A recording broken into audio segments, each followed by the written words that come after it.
For PlayStation fans, this summer promises some great games from first-party studios within Sony.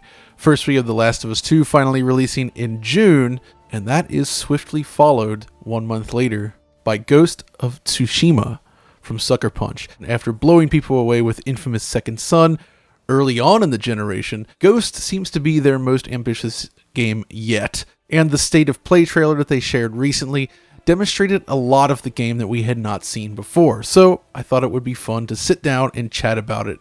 And I've brought along a wonderful guest, Tom Morgan. Oh, you're too kind. Hi there, how's it going? Good. We haven't done one of these videos together in a while, so it's great to talk about this, because I think both of us saw it and we're like, whoa, this looks amazing. I mean, looking back at Sucker Punch and their history with PS4, they were the developer that blew me away first when I first saw PS4 games demoed at E3, I think 2013 or something like that. So it's nice to see it come full circle, and we're at the tail end of the generation. This is PS4 Pro footage we're looking at here, not PS5. So it is nice to see how far they've come technically, and also in terms of the aesthetic they're now pushing, which is a marked departure from Infamous's cityscapes. Yeah, and it's kind of a marked departure from other open world games, weirdly enough. That's the sense I got when watching this trailer, was the stylistic choices and focusing on sort of feudal Japan. It allows them to use a type of foliage and building structure and layout that is different. Like, there's this forest here early on he's riding his horse through, and we don't see a lot of areas quite like this. Maybe it's a little similar to something like The Witcher 3, but it just has a richness to it, and it's the first time we've really seen Sucker Punch sort of flex their, foliage muscles, if you will. Being that Infamous was a very city-based urban style game, this is the complete opposite. Yeah, it feels like they've just said, let's do something completely different, let's push ourselves in another direction. And obviously the density of the environment is really the thing that sells it. I mean, they had, in Infamous, you can get away with a lot by just occluding a lot of detail behind tall buildings and that sort of thing. But here, there's nothing to really hide level of detail transitions, which I guess we'll get onto later. It does feel like that landscape just spreads on and on and on with all that grass, and it looks incredible. And that has something that I really was looking closely at here. The distance in which detail is drawn into the distance, it feels very immersive. There isn't a lot of visible pop-in happening here. They've really handled that well.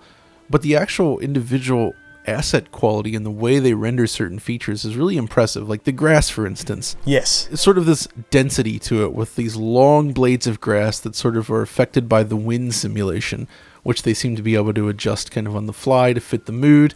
The way the sun glistens off the top of the grass blades is also impressive. And you even see it like when he pulls up next to this guy by a temple sitting next to a campfire, you can see the fire playing off the blades of grass realistically, sort of the specular sheen. And all of that works really well. And it applies to the trees and everything. Like it all feels very, very natural. Yeah, I mean, you've got to say it's the movement of the scene, the grass especially, as you say, that really makes it come together, combined with the physics and the specular across the grass.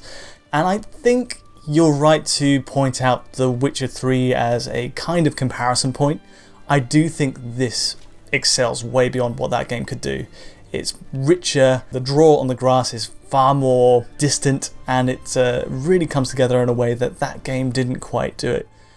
Even so, there's a lot to look at here. Yeah, and I was also really impressed with sort of their indirect lighting and sort of the bounce lighting that they have happening here.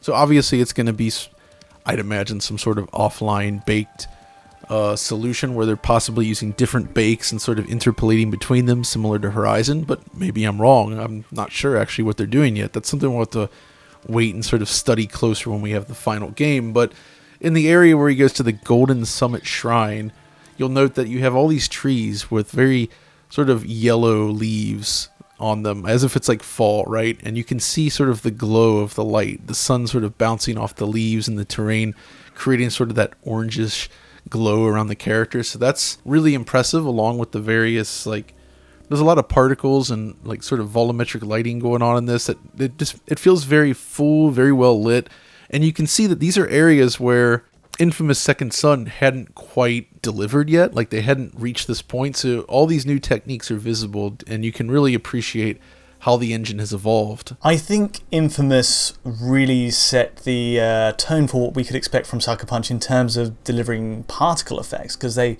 was one of the standout points of it. And you do see a lot of that, the learning there translating to this game just in a different way. It supports the aesthetic. You've got, rather than superpowers, you've got bonfires and cherry blossoms and things that need to be lit in a different way. And the volumetrics, as you say, you've got the mist, you've got a lot of smoke from the fire as well. It really beds everything in a way that, if it wasn't there, it would look a bit plain maybe, but there's a real density to the air. Yeah, the only downside that I see so far from the trailer is I did notice that there isn't a lot of sort of interaction with things. Like when he walks through the foliage, you don't really see it sort of pushing and moving with his feet, which could just be something I'm not really seeing in the trailer. So again, we gotta wait for the final game to see how that really works. And it's the same, there's a scene where he sort of walks through a body of water, and the water looks fine, but he doesn't sort of kick up any splashes or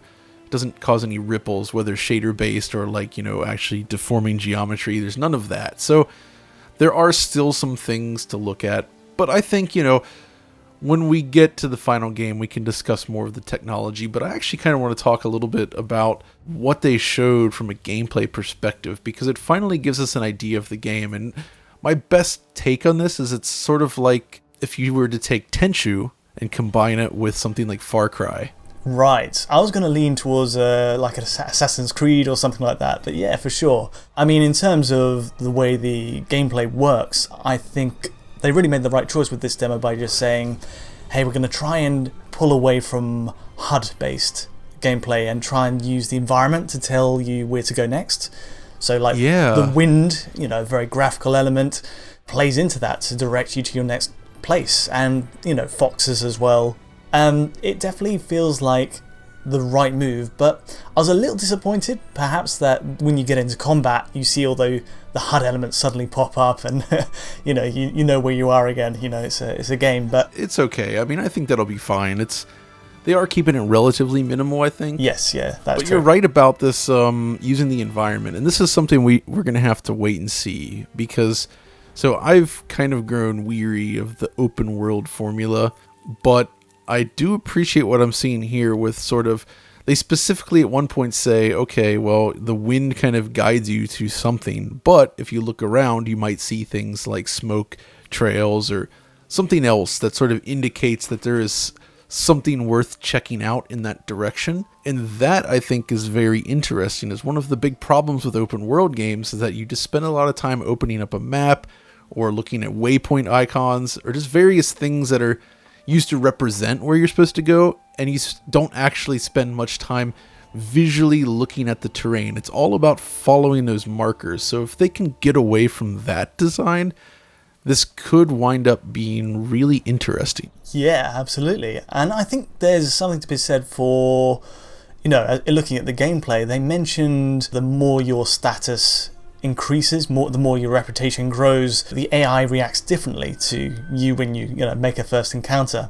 And one thing I noticed was I really liked the way one of these enemies kind of just falls over, and the animation on that looked great. Like, it's a proper stumble that looks seamless. It's interesting to see because so many animation this generation has really sort of exploded. A lot of developers have done amazing work there, and you can really see that, Sucker Punch is sort of punching there as well.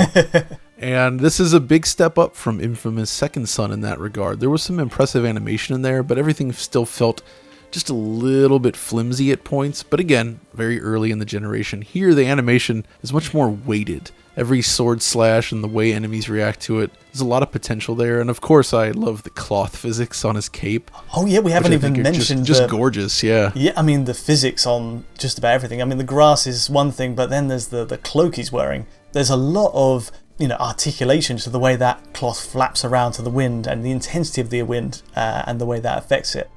So yeah, absolutely one of the standout points. The physics, the cloth physics, everything around that, I loved it.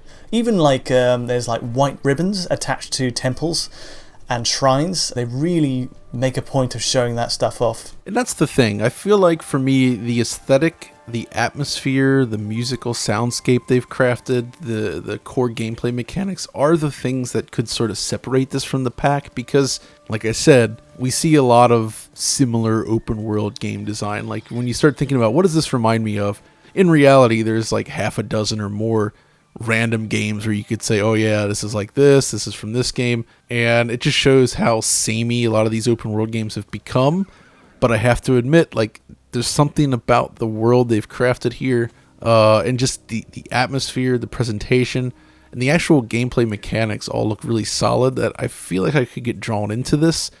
And of course, you know, that big open shot where he looks off the cliff, it made me think of Breath of the Wild, which was one of the few open world games that actually tried to push the envelope forward. And I'm not sure that's going to be the case here necessarily, but I do at least have a lot of hope that this could be interesting. And the main thing is, I just hope it's not padded out too much. Like, we don't need, like, what happened with Assassin's Creed Origins and the follow-up. Like, those games were so bloated. There was so much to do, and so much of the things that you could do just weren't interesting. So I really hope this game does not fall into that trap. What it needs is a really strong beat to its story, which they haven't really led us into yet, like the narrative of what we're after, what we're trying to achieve. So, you know, we get a lot of customization stuff in this snippet of gameplay, which is pretty cool. And, you know, that even goes for stuff like the photo mode. That is actually one of the best things, because since I think I'll be covering this game,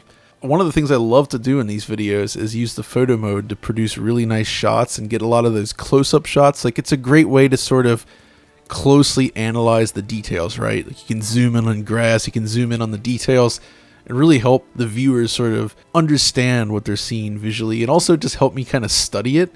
And so the fact that they have a full photo mode in there right away, and this photo mode has like a complete animation cycle, and you can change like the physics and the wind simulation and all this kind of stuff within photo mode, is like super exciting. So I really can't wait to play virtual cameraman here with this game. I mean, it's a big part of putting together these videos. But yeah, I love the fact that they lay all the parameters bare. You know, the wind physics slider there, you know, you can really go to town on that. And there's also that cinematic mode, turning everything black and white. Oh, like an old Kurosawa film. Kurosawa, yes. Basically.